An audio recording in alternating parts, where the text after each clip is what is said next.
2023 CFL Winter Meetings one-on-one with Edmonton Elks general manager and head coach, the one and only Chris Jones. I feel like you've become this character that everybody is so curious to see what you do next in this league. I know this video and anything we write off it is going to be widely viewed, not only in Canada, but in the United States. So what's up with your offseason so far?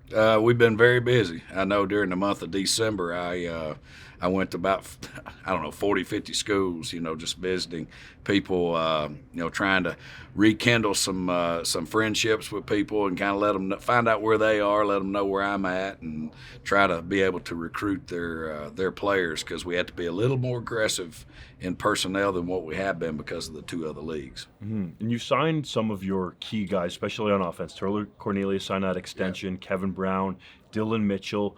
Are there some other guys that you're really zoning in on that you want to get done before free agency? Well, yeah, there'll be some more. I mean, we've got to take care of in-house first. I mean, these guys just have to know that they got to fit in that puzzle, and if we can get them to fit in the puzzle, then it allows us to go out. We won't be overly aggressive as we were last year in free agency. I would think probably 2 to 3 guys is what we're targeting.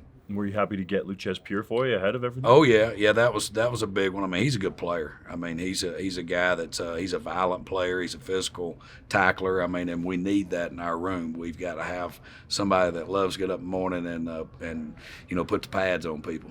He comes in, and it looks like Duron Carter is sort of on the back end or on the way out there. Where do you view him from a football standpoint? Is he kind of a guy that's aging out? Who's that? Duron Carter. Well, I mean, again, I'm not going to comment on anybody that we don't have signed right now, and kind of, make sure that I'm not jumping the gun on things. But certainly, last year it was a little tougher on him to come back and stay healthy and that type of thing. Is there an appetite for you guys to want to go out and add a veteran quarterback in free agency to help Cornelius in this process of potentially We've becoming got a pretty good room. Guy? We've got, a lot of young guys, and when I started looking back on things, there's been very few quarterbacks. I mean, there are exceptions to the rule. Ricky Ray, Rourke, the guys that come in and just jump right in and have tremendous success. But when you look at the guys like Caleros, and you look at Mike Riley and you do the historical background on them, you look at how long it took them to actually get in a position to not only be a guy but be a real guy, a guy that can win games. And you look at it took Mike at least 3 or 4 good solid years before he was winning the games and became Mike Riley. Same thing with Zach. He was our backup. He was our number 3 or 4 there in 12, and it took him a minute to find his footing. Now, he's look at the things that he's doing. It's pretty incredible. So again, that's what we're looking at our guy. He's got all the physical traits that you're looking for in a quarterback. He, Trey, Kai, all those guys have certain things that they do well, and now it's a matter of learning our game. You selected Tre Ford in the first round of the CFL draft last year. He's had multiple NFL workouts. Have you been in talks with those NFL teams gathering research on him, and do you think he could sign down south? He could. I mean, because he's such a good athlete. I mean, that's the thing. I mean, he's very much like athletically, he's much like the guy, in Arizona. I mean, I don't, the guy in Baltimore. I mean, he can run as good as any of those guys. I mean, so when you run 4.41, at an NFL pro day in Buffalo and vertical 40 inches, I mean, that's a pretty elite athlete. And you know what? And if it happens for him, I mean, I'll be so happy. I mean, he's a high character guy. We'll hate to lose him if he does get signed, but at the same time, it couldn't happen to a better guy. He's high character, fun to be around every day, and all of our guys are very deserving, but he is certainly very deserving. And you obviously have a vast network of guys in the NFL that you know and have contacts with. So can you take us behind the scenes a little bit in this situation with a guy like Tre Ford? When NFL teams are calling you and asking about background knowledge or whatever it is, what are those conversations like? Yeah, you know what? I mean, a lot of them are more on what's he like? Is he? You feel like he's good enough to play, that type thing? And certainly, I'm gonna be completely honest with them and transparent with them, like Marcus Ball or Dexter or any of those guys in the past, Brandon Browner. Because we've had a ton of them that have gone across. But the good thing is they know that if they call and they ask me, I'm gonna be honest with them. I'm gonna tell them exactly what they do well, and then the things that they need to work on. Do you envision Tre Ford being a guy that could compete to be a starter one day in the NFL, or could he be a guy that's a package guy and needs to develop? Where do you think he's at? Well, I think just the opportunity is what he's needing. I mean, last year, unfortunately, I mean, he went and won the game there in Hamilton in his first start, and then turned around and then the very next week got hurt on the first series, I think it was. And so it's just unfortunate that that happened. It would have been nice to see both of those guys being healthy for the majority of the year to see, exactly what we could have done. But you can't go back and rewrite history. You just got to look at it, and hopefully we can stay more healthy as a team, and those guys are there, and we just move forward. For guys that are on your team now and that are likely going to be in the CFL, Jake Ceresna is a big-time pending free agent, had a great season, played at an all-star level. Have you had conversations with him, and do you think he'll be back with the Elks? Yeah, you know what? We've had some real good conversations with he and his agent and his people, and he knows how we feel about him. He, too, missed 6 games. That's what people don't realize. I mean, he did all that with missing a third of the season. I mean, so I think our system really, it kind of it helps him because he can play inside, he can play outside, and you can't just pinpoint where he's going to be, and so it allows him to get some single ups. You have Ceresna there on the defensive line. You add Purifoy to the secondary.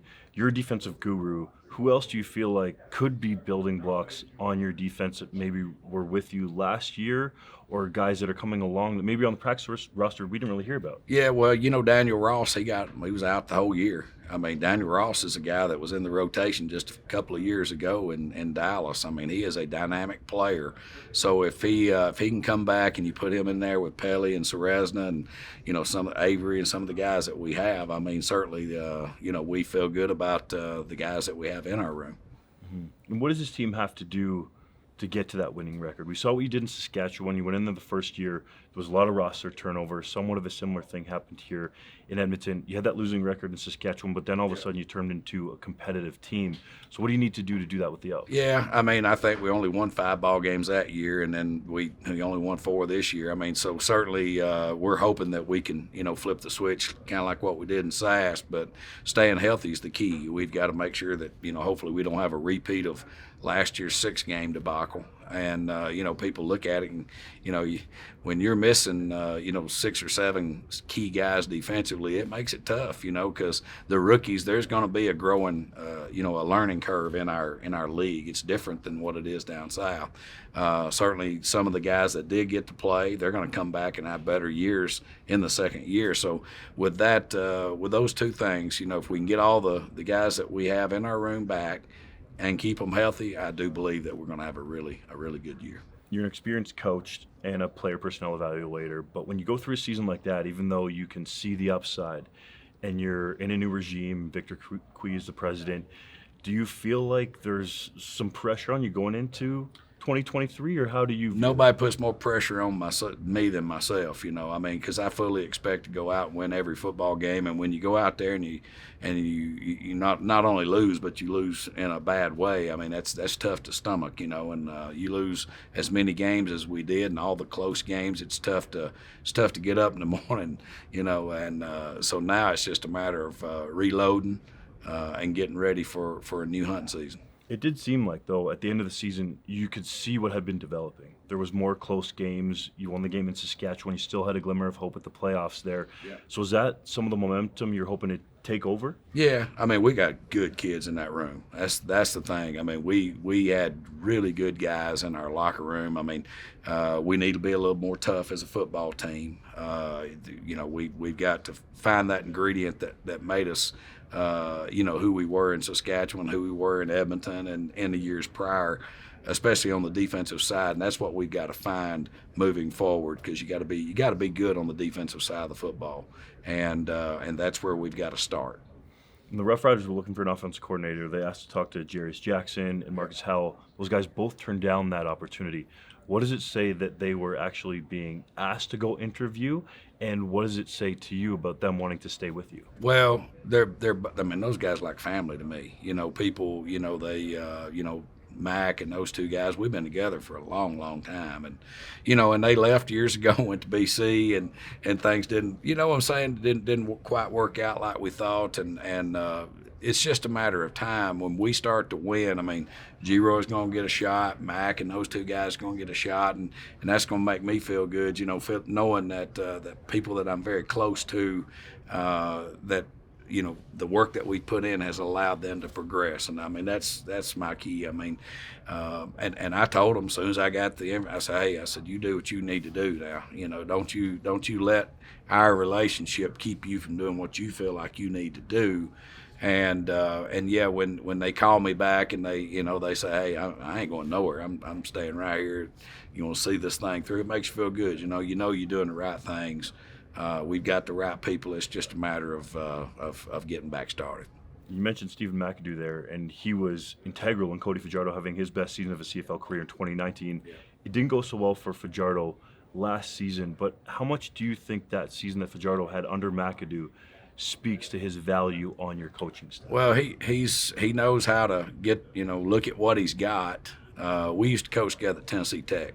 And, you know, on a yearly basis, you might have these players one year and these players another year, because it's not like you're going out finding the same type player. One year you may have a mobile quarterback and a good tailback. Sometimes you don't have that. You know, you got a pocket passer and, you know, so at the 1AA level, you have to be able to call plays and develop something around, you know, what you do have, and I think that's what he does.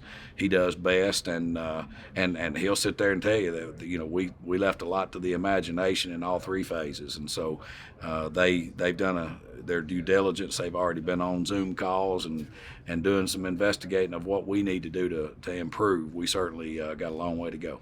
And you made some comments about Fajardo as a passer, and it seemed like you were proven right last year. You didn't feel like he was a top passer in the league.